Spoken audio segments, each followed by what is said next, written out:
So hello and welcome to Cherry Red TV. I'm Iain McNay, and today I have a very special guest, and I'm at a very special place as well. I'm with Joe Palmer, the CEO of AFC Wimbledon, and we're at the wonderful new stadium in Plough Lane, which is back in the spiritual home of Wimbledon.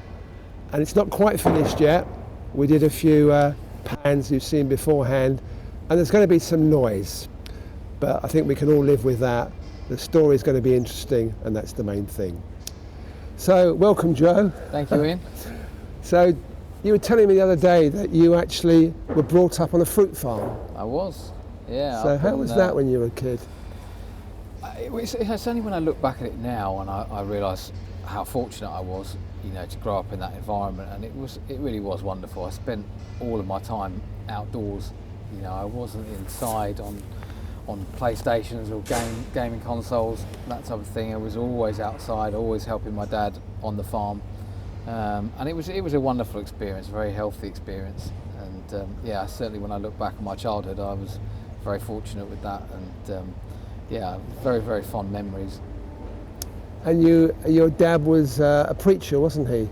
Yes, he was a lay preacher as well. So we had the whole farming side, and both my parents were quite religious, and they grew up around the church. And my dad was a lay preacher, and used to tour around different churches and giving sermons, preaching the gospel to people. And it was nice, and got to meet a lot of people.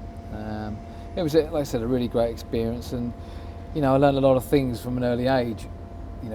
Particularly growing up on a fruit farm. So my dad's family, their whole background, were all farmers. So his father was a fruit farmer, and generations and generations before him.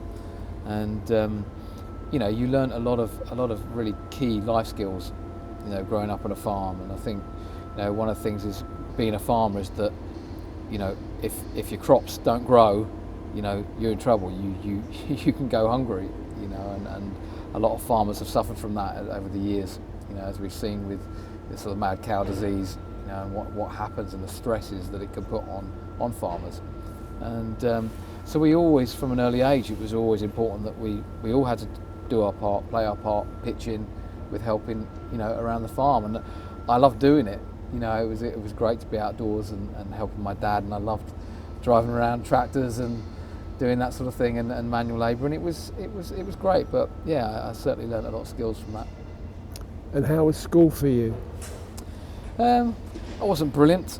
I had quite a short attention span. I think I was a bit of a daydreamer when I was at school, and seemed to be the common feedback from my teachers, as my parents would tell me. No, it wasn't. I enjoyed school. I really enjoyed primary school and enjoyed secondary school. I certainly enjoyed the social aspect of it, and meeting new people, and making sort of life skills with people. But it wasn't until I probably got to sixth form that I really I'd say I really enjoyed, education, and sort of really knuckled down then. And were you good at sport at school?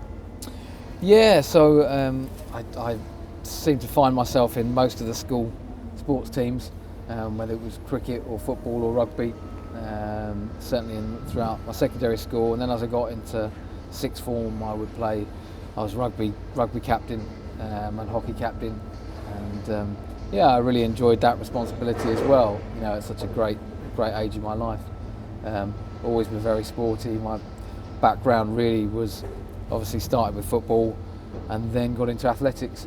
That was my big sport throughout my teen years, and I got my county colours in javelin and hammer throwing. So that was probably one of my, people say everyone has a skill, something they're good at, and mine was throwing things really far. So I used to be a bit of a showpiece when I'd be out with my mates, and they say, "All right, Joe, see how far you can throw that ball. Can you get it to the other boundary in cricket?" So I then moved into actually throwing properly in an event with javelin and hammer, and so I was county champion for quite a few years, and I loved it.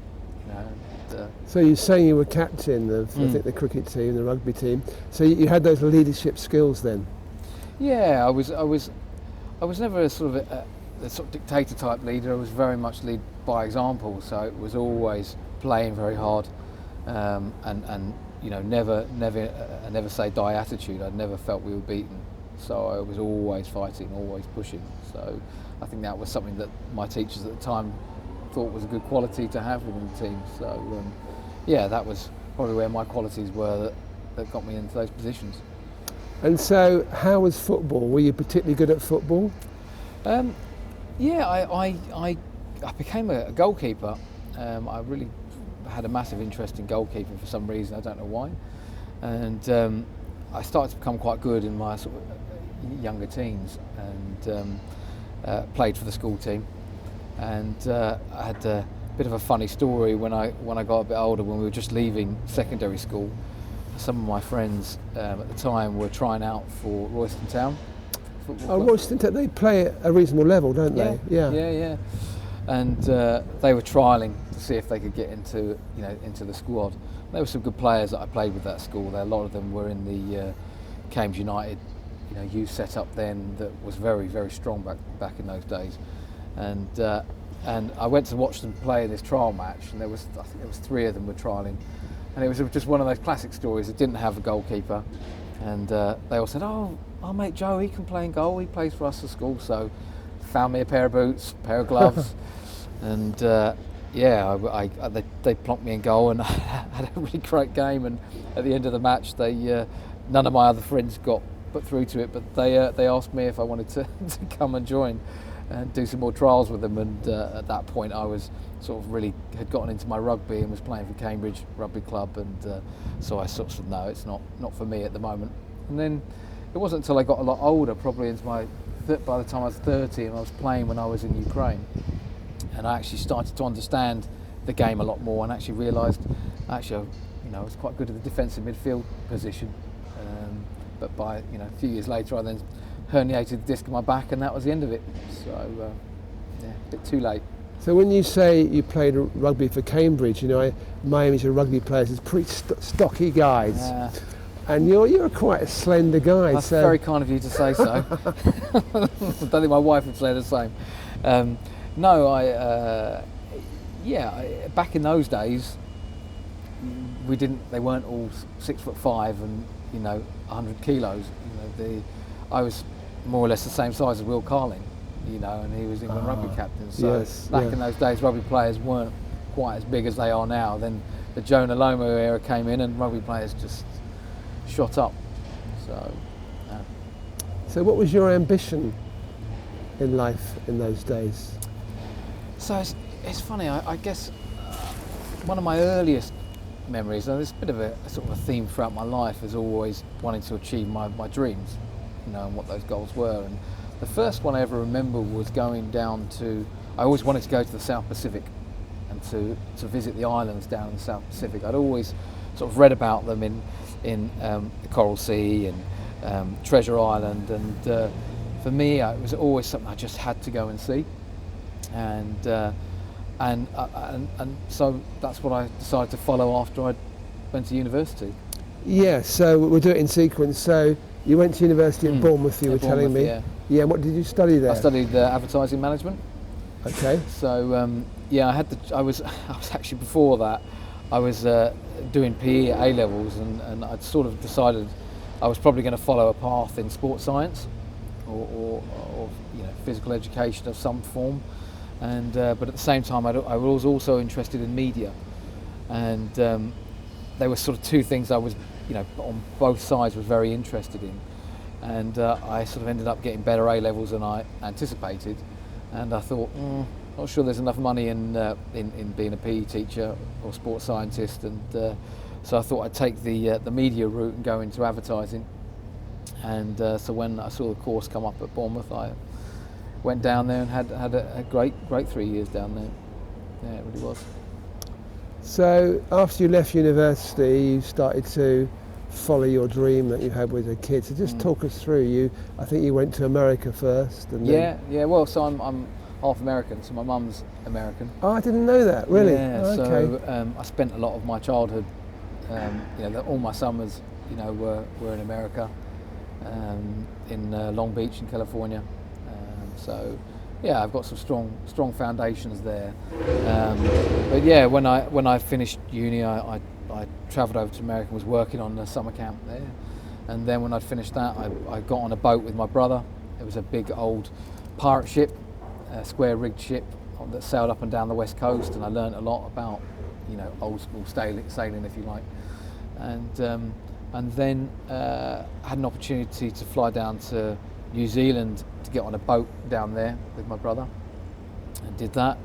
And then eventually sort of got into another ship with a German captain, a famous German architect who was sailing around the world. And we agreed, that I'd be his crew, and we'd go back up to French Polynesia, which is about a 2-week journey. It's quite a long time, sort of 2,500 odd miles, back up to French Polynesia from New Zealand. And it was quite where the sort of adventure began, really. Yeah. Well, okay. Yeah, you got to French Polynesia. No, what happened there? so I mean, we had some very exciting. I mean, the journey back up is obviously that's not many boats go back against the wind and the waves. That way, they all follow round from east to west. So it was quite a journey, and we had some scary moments. But when we finally got to the Cook Islands, spent a bit of time there, and then on to Tahiti and French Polynesia. And the idea was that my captain had been around once, and he wanted to go back and deal in Tahitian black pearls. In pearls? Tahitian black pearls. Yeah. And they're beautiful, absolutely stunning, very expensive. And so we went back out to the islands, and we spent a lot of time with pearl farmers. And a few of them allowed me to come and spend some days working with them and diving for pearls. And I used to go out in a small rib and talk to the farmers and say, look, there's a negotiation, come back to the boat. My captain wants to negotiate, some pearls. They'd come on, and it would, negotiation would take place. And it was a really fun time, really exciting. And did you go diving yourself? Yeah, so it's something that I've always loved the water. Been like a fish in water. I was also, on the swim team at Bournemouth, so I've always loved the water and diving. And I started to get into free diving, and obviously on some of the islands that I was on, there were the number one spearfisherman in the world used to live on one of these islands, an island called Manahi. And I started to learn techniques, how to improve, my free diving technique. And by the end of it, I was able to go down to about 15 metres for about 4 minutes, and then rise so up again. You could hold your breath for 4 minutes. Yeah. So that's a long time, isn't it? Yeah, and it was a wonderful experience, because a lot of it's about meditation and slowing your heart rate down. And you would literally dive down very slowly. Try not to use much energy and minimal movements. So you use quite big flippers, so you can propel yourself, but without a lot of movement.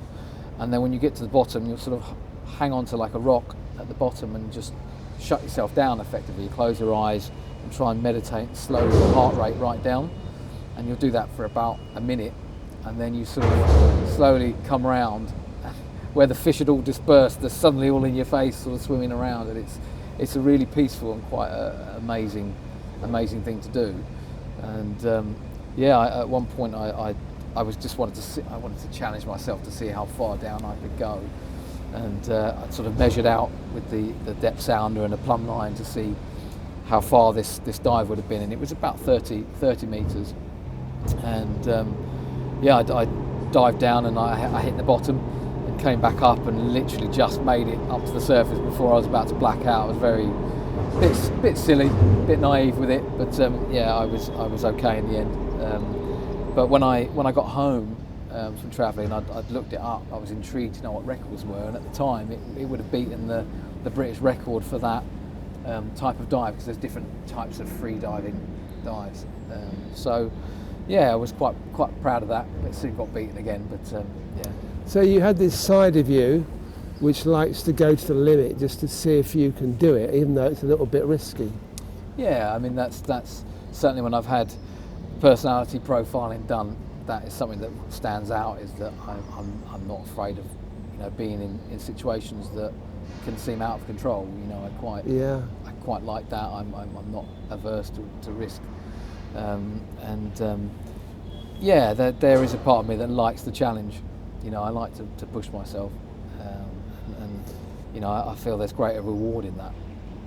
You see, you always seem like a really calm guy, and I don't see this edgy side in you. It's obviously sitting there somewhere. It's inside. I do like to challenge myself sometimes, but it's controlled. Yeah. So, and I think you also told me at one point that you almost blacked out a couple of times when you came up. So I guess it's an art of knowing when you have to come up again. That's it. And you have to have enough oxygen, I guess, still to get to the top. That's it. It's a very dangerous sport, and lots of people die every year doing it. I certainly didn't try that depth again. It's quite scary, but still, for a few years afterwards, when I'd go on holiday, I'd still do the sort of meditation technique, because it's very peaceful. It's not like meditating when you're, up in air. When you're underground, there's no choice. Yeah. You can't just suddenly go, I want to stop this, I'm going to inhale. You don't have that choice, so you're very focused on having to do what you have to do. And there's something quite special about that. Yeah, absolutely. So you stayed there for what, about 18 months? Yeah, I travelled for about 18 months, and decided that I needed to come back, and then I came back, and I wanted to try and start up a pearl dealing business. I was very young still at the time, and obviously quite naive. When I used to go to jewellers and show them my pearls, they all thought that I stole them. Where did you get these pearls from? You're too young to be doing this sort of thing. So, I kind of learned some valuable lessons there, and obviously then decided to use my sort of advertising skill set and moved into advertising, PR and marketing. Started with a PR agency. But you were telling me a couple of weeks ago there was an incident that happened out there that was a real catalyst, and you knew it was kind of the time to come back. Yeah, so absolutely. There was, and it's one of those big moments in your life, a bit of an epiphany on where you are and who you are. And I again on the island, one of the last days that we were there, I travelled up to the top of the island. We were having a bit of a party with some of the pearl farmers, and I fell on the boat and badly cut my leg. So it was a bit of an open wound, and obviously then just didn't think too much of it. It was a graze, it would be fine.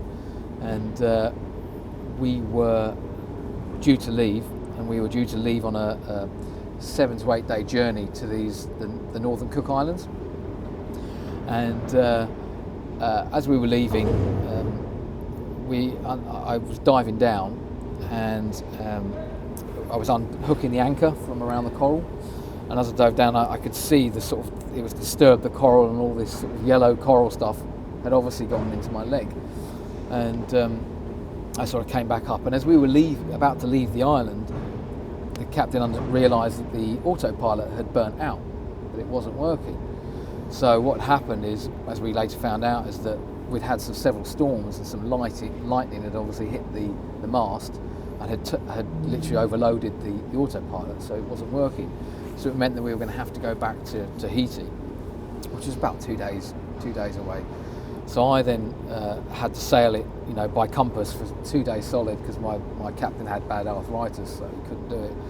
And by the time the third day when we arrived, I woke up the next morning and my leg just had swelled out. The pain was excruciating. I can't even describe it.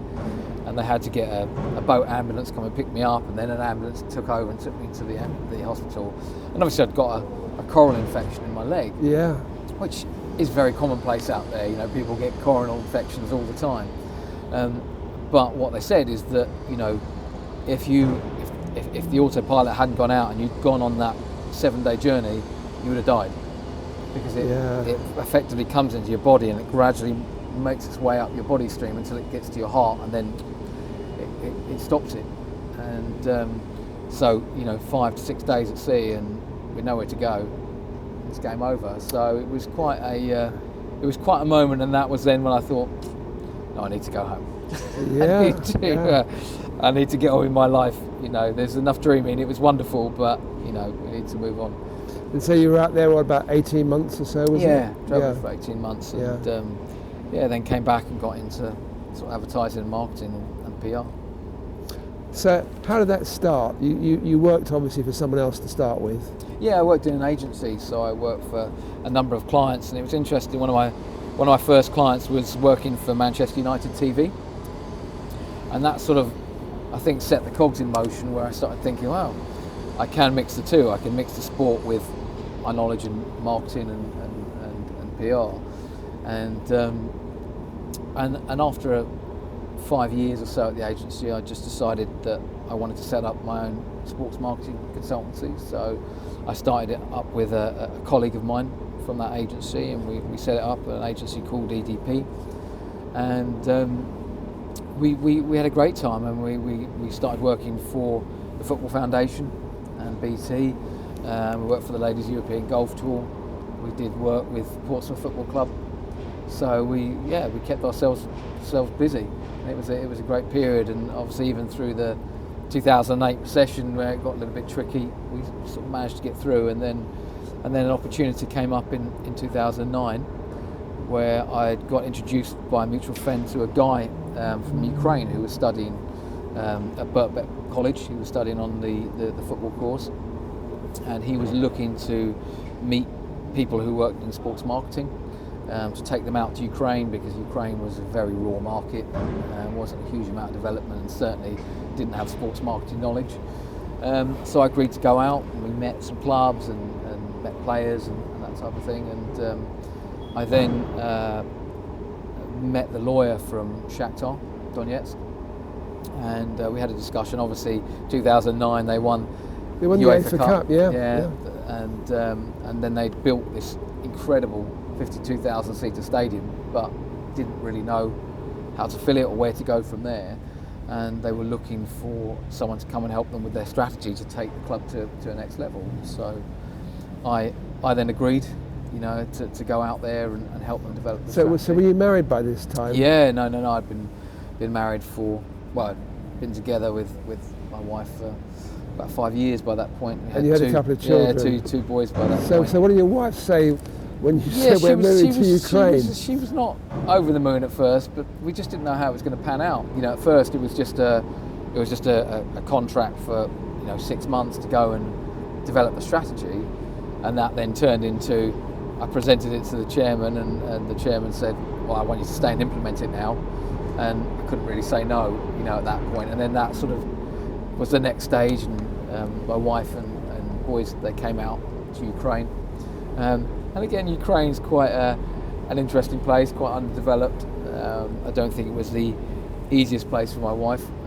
For me, again, as I said earlier, I quite enjoy very different environments and that are not particularly comfortable. So for me, it was not a problem. And your kids went to school there? Yeah, they went to school where they only spoke Russian, they were very young at the time. So my youngest one could barely speak that well in English, so let alone Ukrainian. But my elder one, by the end of it, he was speaking fluent Russian with a Russian accent. And I started thinking this would actually be quite useful for him, in years to come. But then my wife fell pregnant with our third, and she said, "There's no way I'm having a baby in Ukraine." And I could, having seen the hospitals, I could completely understand that.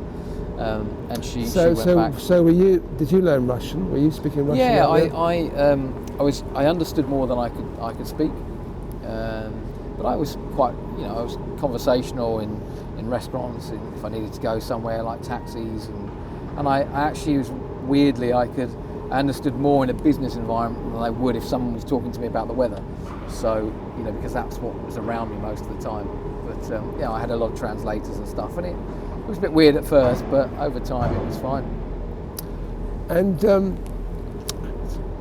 someone told me at the club that you were very into data, and I think from what you told me the other day, was that where it started, wasn't it? Because you the owner of Shakhtar, was very keen on working out as much as possible how many people would attend a match, and he'd taken different different Yeah. situations, different factors.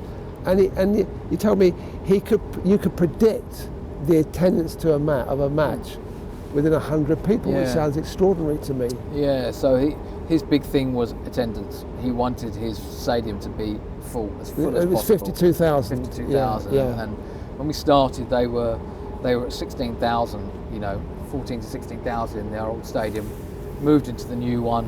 Obviously saw a bit of a spike up to, I think it was 24. I think it was 24,000. At that point, we sort of started to work on a model. How do we then increase this? How do we get this up to average attendances of over 40,000, which is a hell of a jump, and especially when you're working in an environment where the average wage was like $400 a week, so people do not have a lot of disposable income for things like football, and previously they hadn't had to pay to come into games, so we had to overcome quite a lot of hurdles there, and we worked on a lot of models, and we got better and better as time went by, and we used to calculate the effect of certain times of kickoff changes, the day, if it's Saturday or Sunday, the weather, the temperature, if it dropped below this temperature, what decrease did we see? And over time we put a lot of this modelling together, constant analysis, and we were able to pretty much predict the match to within about 100 people out of, it might have been 40,000. So I would say that we were probably one of the leading clubs in Europe, in terms of attendance and our attendance model. And I started working for UEFA as on their education program as a result, and I would go to other countries in Eastern Europe, so Russia, Romania, Slovenia, to talk to them about how they could develop their attendance models, but also commercial and marketing type events, because we became a real beacon for football in the area, and that was part of the objective, was to become one of the top clubs in Europe. But first you had to be the number one club in Eastern Europe, and there's a lot of big clubs there. You've got all the Turkish clubs, Galatasaray, Fenerbahce. In Russia you've got CSKA, you've got St. Petersburg, some very big clubs, and we had to be the biggest of all of those. So we started to put in, in terms of data, we put in new CRM systems. We built our own CRM program, our own loyalty program, and we would get not just football clubs, we had banks, hotels would come and see what we'd done at Shakhtar. They would then take some of those elements to try and start to build them into their own programs. So we had a, people took us very seriously after a while, and like I said, we went from that first 24,000 in the first year up to 42,000 over the course of 4 seasons, which was we were very, very proud of. And also part of the business model was a lot of Brazilian players passed through Shakhtar. There's some ones that have got a high profile now. Absolutely, yeah. Some of them playing in the Premier League. A lot of great players Fred went and through William there. and Well, it's a key part of their model as well. Was bringing in that talent and then selling them on for big profits that would help fund their model, and also help fund them to bring in other talents from Brazil, and it had this sort of knock-on effect where the more talent you brought in, the more Brazilian players wanted to come to Shakhtar. And when I took them on tour there in 2014, they were, the Brazilians were mad for us. It was crazy. I mean, they had 13 Brazilians at one point. These are the likes of Willian, Douglas Costa, and Luis Adriano, Fred. Some great names came through there, and it was what kind of marked them out. It was part of who they were and made them, stood them out on the map as a club to watch because of the Brazilian flair. So it was fun. And then Shakhtar built a bit of a following in Brazil too, didn't they? Yes, yeah. So when we went out on their tour, I hadn't realised quite how big it was until we sort of would arrive at an airport and couldn't get through. There was one point we arrived, I can't remember which city it was, and one of their big stars, when he came out of the airport, literally we lost him in the crowd. hadn't anticipated it was going to be anywhere near that kind of numbers, Yeah. and had no sort of security or anything like that, and it was a bit of a scary moment where literally a couple of us had to go in and kind of drag him out. But there was at least 1,000 people there, Yeah. you know, for this player, and it was incredible. And then a war started, didn't it?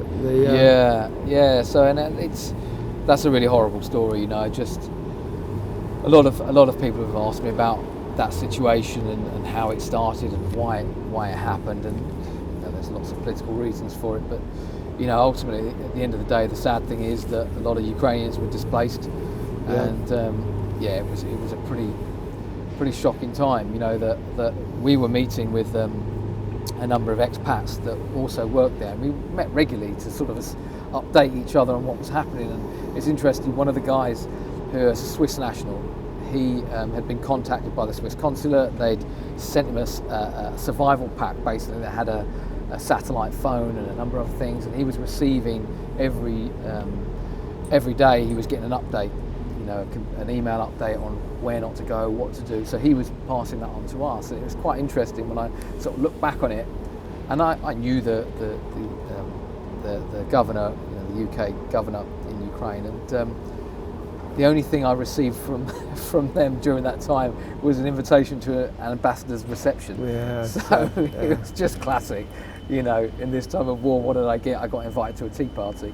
So it was quite surreal, and we got to the point where the elections were happening. The weekend was about to happen, and we decided that whoever got in power, the likelihood of it kicking off was very high. Yeah, And but I think also wasn't there a point where in the morning in your flat you opened the curtains and you could hear snipers on the roof? Yeah, well, that's there serious was. stuff, isn't it? Yeah, so because one of the first moves they had when it happened in Donetsk was the rebels took over the regional administration building for Donetsk, which was literally right across the road from my apartment, and they barricaded themselves in, and they had barbed wire that were booby-trapped, car tyres, and there was basically a group of rebels that were walking around with baseball bats, guns, everything like that. And you had to go to work while this was going on? Yeah, because they sort of kept themselves, they were showing, it was a show of strength. They weren't being violent at that stage or causing major issues. They were just walking around saying, look, we've occupied your town now, but everyone was going around their business at the time. But you could sense the tension was building more and more, and then, like I said, we kind of made that decision to, you know, it was going to kick off. I left on the Saturday, the elections took place on the Sunday, and then on Monday the war started and they blew up the airport. Yeah. So I got out quite, you know, with a short amount of time, and you know, and then, you know, my colleagues were sending me, you know, video footage of missiles flying down the street and bodies on the roads, and it was like something out of a zombie film. It was horrific, absolutely horrific. And I really felt for them, because their homes were basically pushed out. Their homes were taken over, or their businesses were taken over, their assets taken over, and they were just forced out. And there was streams of cars, loads of families trying to get out of Donetsk to get to the west of the country, and it was awful, absolutely awful. And the club lost their home? Yeah, and then that's it. You know, it was a homeless club. It still is really the homeless club. I mean, they've built a home in Kharkiv, one of the second biggest city in Ukraine now. But for a few years, it was very much, you know, this sort of state of inertia, and wasn't sure where they were going to be based, whether they were going to go back, were they going to be able to go back, when, is it still possible? You know, nobody knows, and it's so sad for a club of that stature to go through that. Well, we know what it's like to lose our home as well. Absolutely. Obviously, it wasn't so dramatic in terms of people dying and everything else, but still absolutely, very sad, absolutely. But now, we've got a new home. Yes. Talk of that now, which is brilliant. So, you came back to England, but you still did some work for Shakhtar for a time, didn't you? Yeah, I was still sort of consulting with them, and we would, because at that stage we were trying to understand, well, what now? I mean, very few clubs have had to go through the process of, you're still running, you're still in your league, you don't have your fans in your home, and, you know, what's the strategy now? How do you continue to create an income and to survive? And so, we looked at how we could develop internationally. We'd already started looking at Brazil, obviously, as a market for us, and had identified 2 or 3 key markets. And our strategy was based on how we could, communicate with our fans, nationally.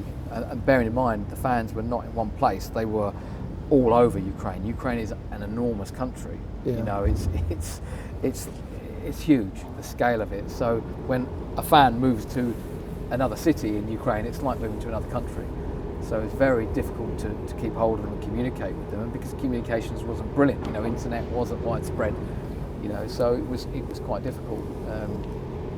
So we started to look at some international opportunities, and like I said, we did the tour of Brazil, which was fantastic, really great tour, and also toured America, did Florida as well, and had a great time there. But I think I sort of reached the point and I understood that it was getting very difficult, for the club, and I was just a resource. I wasn't able to give to the project that what I could, I wished I could, because of the situation, and I decided that I needed to, come back and get back into English football. So how did the move to Sheffield Wednesday come about? It was through an agent friend who I knew at Shakhtar, and who was also working with Sheffield Wednesday, and I was keen to come back for a project. I wasn't necessarily keen to come back for a Premier League. I wanted something that was a bit more raw, that had something that I could actually leave a mark on. A bit more of a blank canvas. And obviously Sheffield Wednesday is a sleeping giant. It still is, to a certain extent, and a club with wonderful, rich history, a real classic, your classic English clubs. And when the opportunity there, I sort of jumped at that chance. And obviously Sheffield is beautiful, it's set in a wonderful part of the country, in the Peak District. So So it's obviously very different, because they're, I think you were the COO of Sheffield Wednesday, wasn't it? So you had a more fixed role there. Yes, it was pretty broad. I will say that, because it was always about trying to think outside of the box, and actually I spent a lot of my time.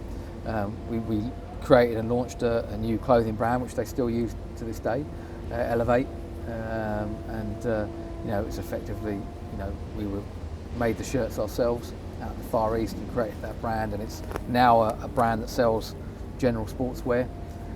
It's really grown, so that was a great thing to be part of, and we did a lot of things in a short period of time while we were there, and I was involved in trying to, obviously Hillsborough is a very old stadium and has a lot of history, and over the years it's sort of been added on to the point that it doesn't quite work from some points of view. And so one of the things that was key was that we tried to increase the available capacity that we could have there, which meant a lot of working with the Green Guide and how we could do things with fire suppression systems underneath the stands, which would then enable us to have more people in the stadium. So there was some really solid projects there, and it was great. But you see, you've got fans there that expect to be in the Premier League, and in a way you can't blame them, because they used to be in the Premier League. In fact, when Wimbledon won the Premier League, we used to play them regularly. But you must have picked up a lot of frustration from the fans, thinking that they need to be a level above. Yeah, it's interesting because, and I'll come on to this in a bit, I'm sure, but in that sort of club, the fans all have a common goal. It's all to get to the Premier League. It's a club that by its stature, should be able to get there and should be able to sustain it there. And the money was put in. The owner, Chansiri, had invested a lot of money into the squad, and obviously they got to the playoff final, very frustratingly, having beaten Hull twice in the season, then lost to Hull in the playoff final, which must have been very, very frustrating for the fans. And then the next season in the playoffs again, but then obviously went out to Huddersfield, who eventually went up as well. So when you've sort of reached that point of almost making it, and I guess Leeds fans have been like it for quite a few years as well, it must have been terribly frustrating for them, because they feel that they should be there, and they should in a way.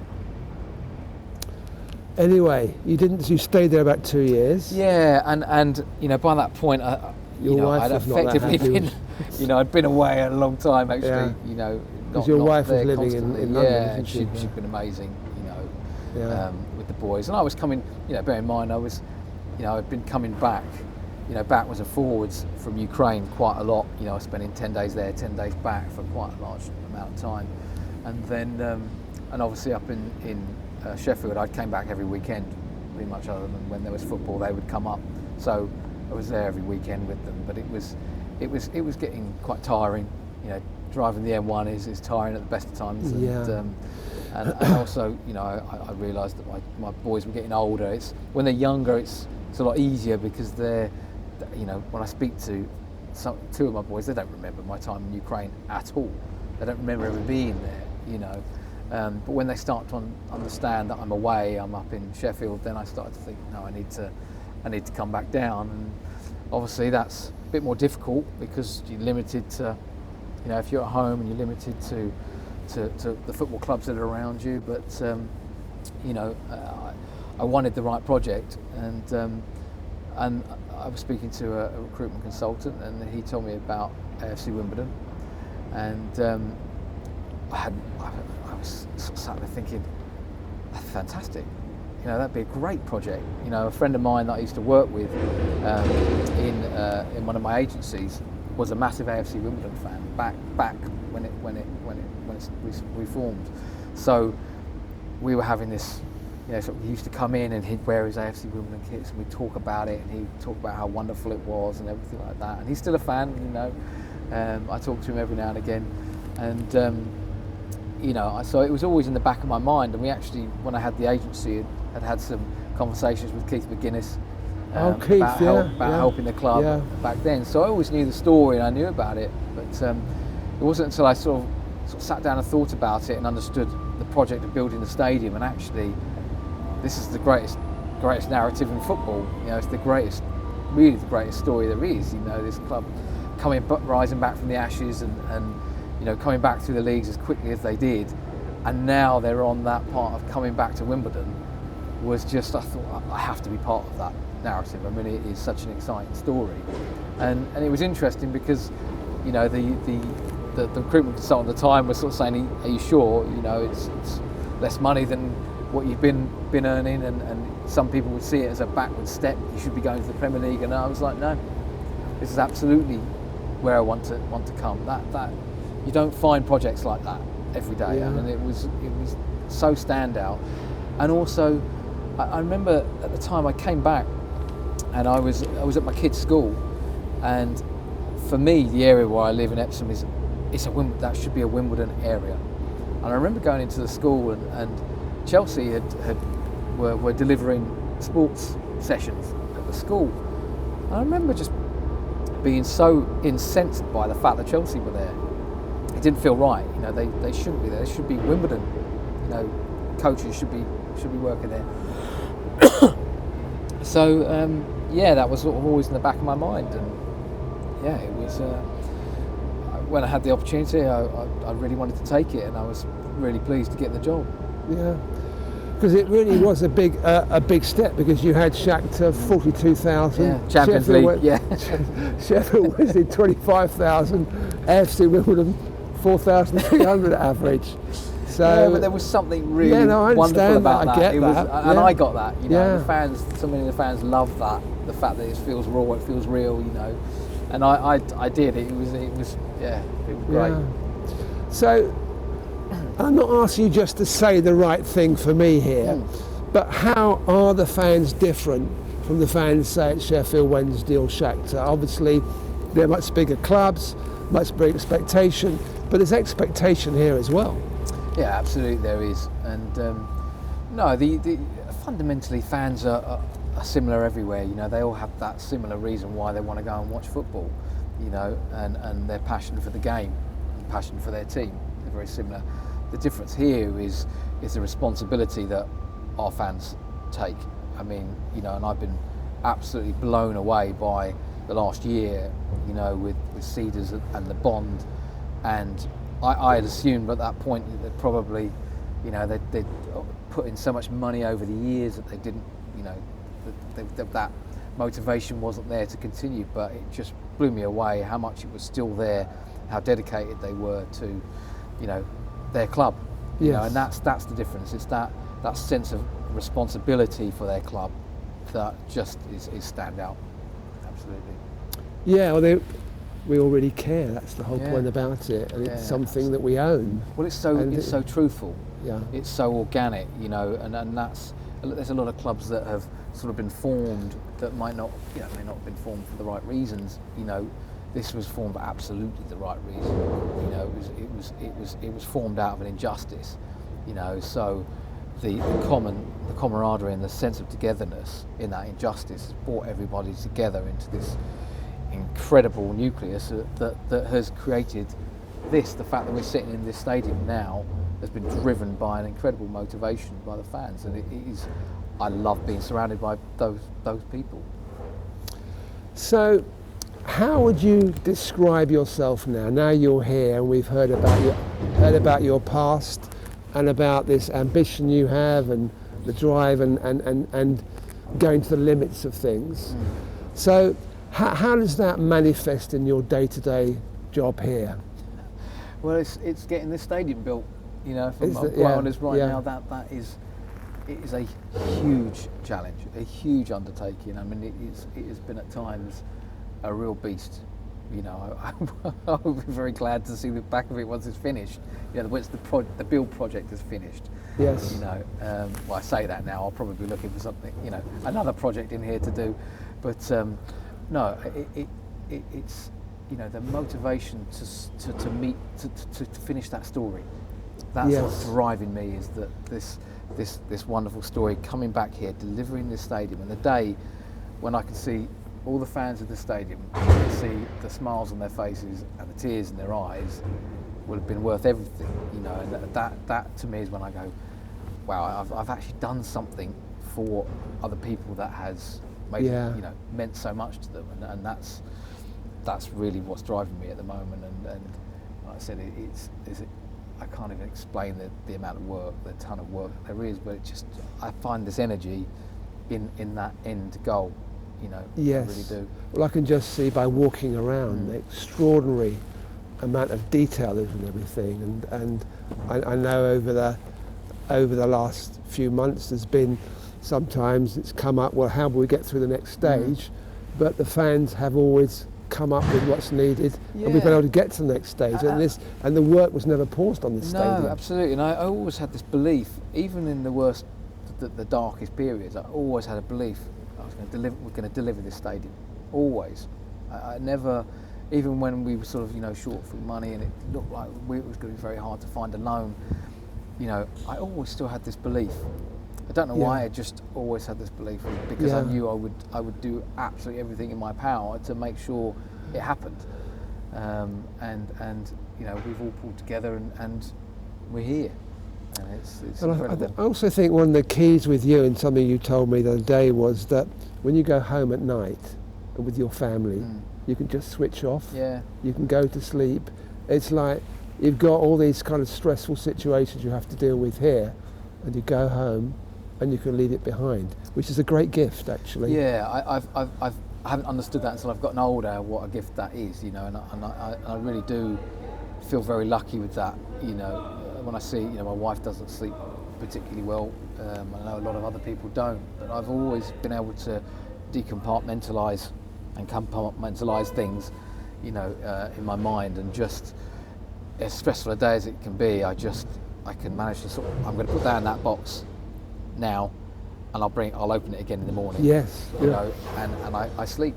You know, if I wasn't sleeping, it would be really tough, very tough. And something else you told me recently was you feel there's always a solution. Yes.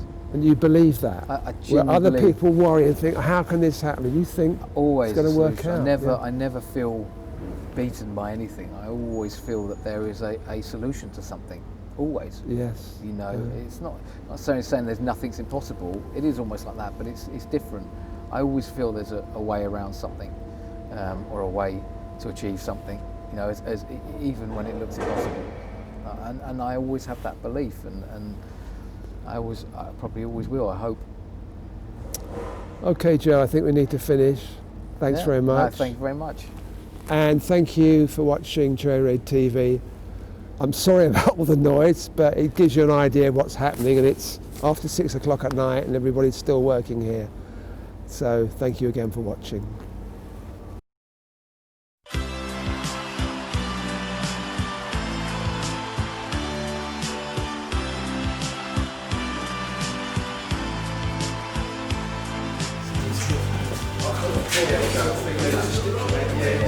So this is the pattern. So this is like the high level one.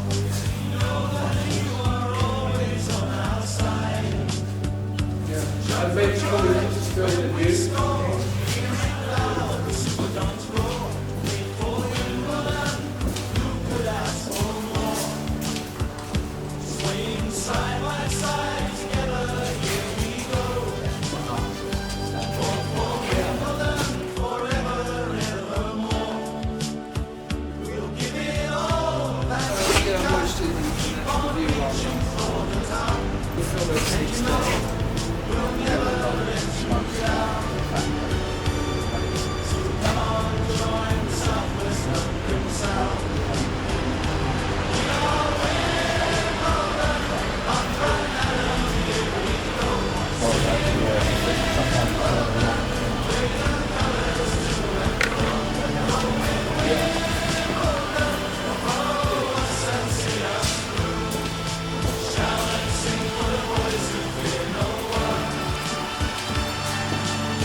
Okay.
Yes. Yeah. Almost feels the same as the time before, but not really quite as nice to get down though.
just can't get enough. I just can't get enough. We're getting closer to the fringe of the show, and I just can't seem to get enough. We are Wolves, Super Wolves. We are Wolves from the lane. We drink champagne, we suck cocaine. We've got ladies on the brim. You've got shit jobs, you shag your dogs.